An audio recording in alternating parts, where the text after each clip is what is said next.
jangan tanggung-tanggung kalau ingin berpisah.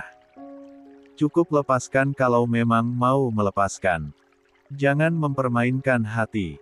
Ia kembali membawa pandangannya untuk menatap lelaki itu. Terutama hati kita berdua. Nanti aku bisa salah paham. Air yang turun membasahi bumi itu pun ikut membasahi tubuh mereka berdua. Dalam derasnya hujan tersebut, mereka masih berdiri di sana. Masih saling menatap sama lain.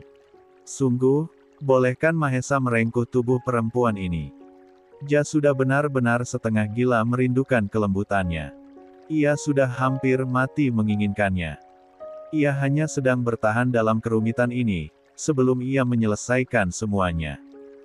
Ditambah ia bisa merasakan ada kehidupan lain di tubuh Widya. Entah kenapa rasanya begitu kuat. Nalurinya terhadap yang satu ini. Ia jadi teringat apa yang diucapkan Cila.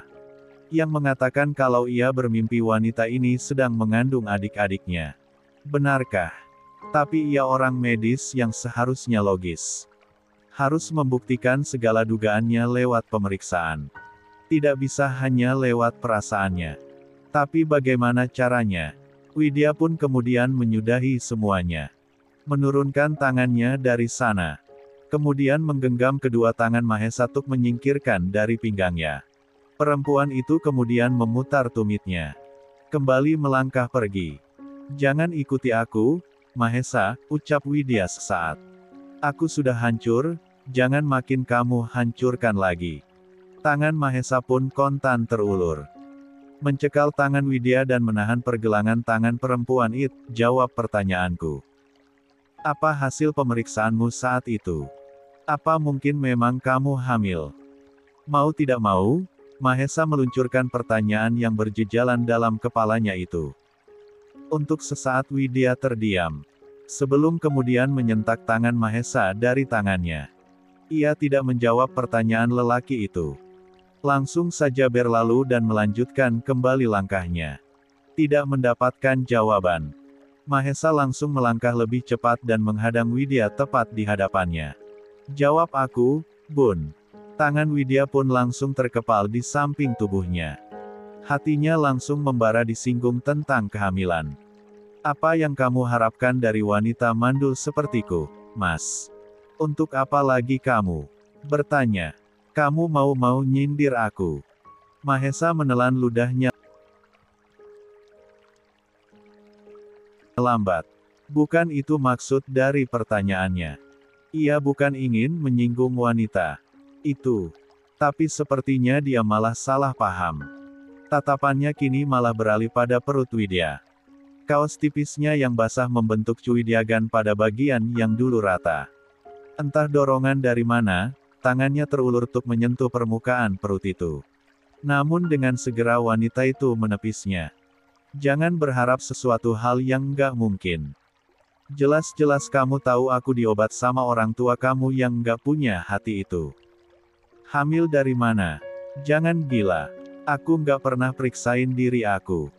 Aku nggak pernah ke rumah sakit. Untuk apa? Cuma untuk meriksain siklus mens aku yang nggak teratur.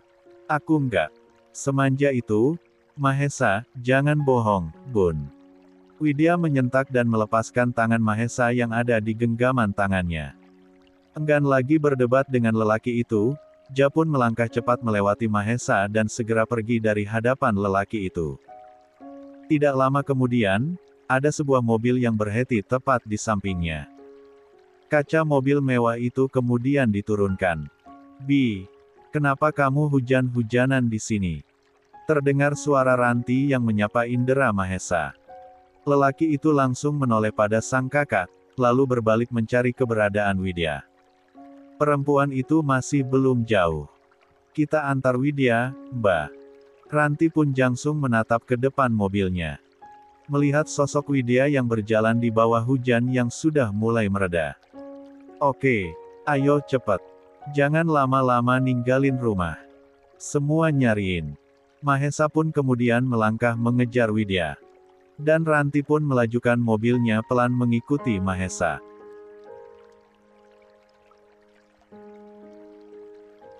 Dari belakang. Ikut aku, Ucap Mahesa ketika kembali mencekal tangan Widya. Lepas. Jangan keras kepala. Aku antar kamu pulang. Lepas. Kamu mau ditangkap lagi sama berandal-berandal tadi. Lepas. Mahesa pun berdecak. Menarik paksa agar Widya ikut bersamanya. Lepas. Mahesa tidak memperdulikan seruan Widya. Tetap menarik paksa perempuan itu agar ikut bersamanya. Lepasin aku, Mas. Mahesa pun berbalik menghadap Widya dan berteriak keras pada wanita itu. Jangan bantah, Bun. Kamu mau diperkosa sama laki-laki jahat di luar sana. Gak perlu peduli. Balas Widya tidak terima. Nyatanya kamu laki-laki terjahat yang pernah aku kenal. Kamu laki-laki licik dan pecundang yang pernah aku tahu. Kamu itu juga pemerkosa. Kamu itu geram? Mahesa pun menarik tengkuk Widya dan mempertemukan bibir mereka berdua. Ia sudah tidak tahan lagi mewidyakam bibir yang terus berbicara itu. Ia sudah tidak tahan lagi menyalurkan rindu. Untuk sesaat ia keluarkan semua sesaknya di sana.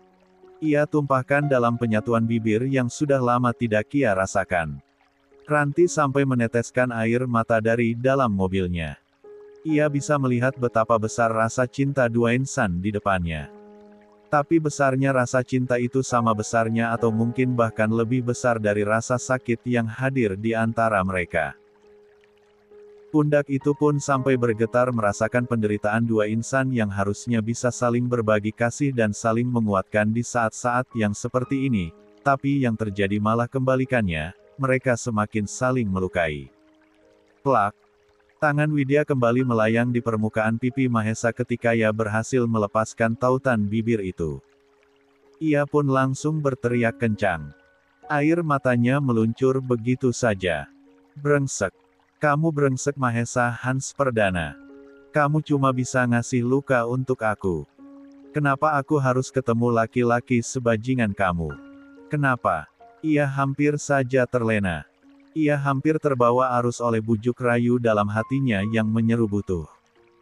Ia hampir saja membawa dirinya dalam kebodohan lagi. Kakinya kemudian melangkah cepat meninggalkan Mahesa. Menghentikan taksi yang melintas lalu masuk ke dalam sana. Jembatan. Itu bukannya perempuan yang viral beberapa bulan yang lalu di medsos. Viral yang mana satu, Oneng? Yang jadi viral di medsos itu banyak. Bejibun. Yaelah. Yang mukulin ibu-ibu kayak orang gila sampai babak belur. Videonya gue sempat lihat. Tapi dah ngilang dari peredaran. Iya, lagi. Kok bisa keliaran ya? Enggak di penjara emang. Para iyo dia nganiaya orang. Dengar-dengar orang kaya. Ya nggak heran lah. Biasalah, duit bisa bikin lo lakuin apa aja. Bahkan matiin orang sekalipun.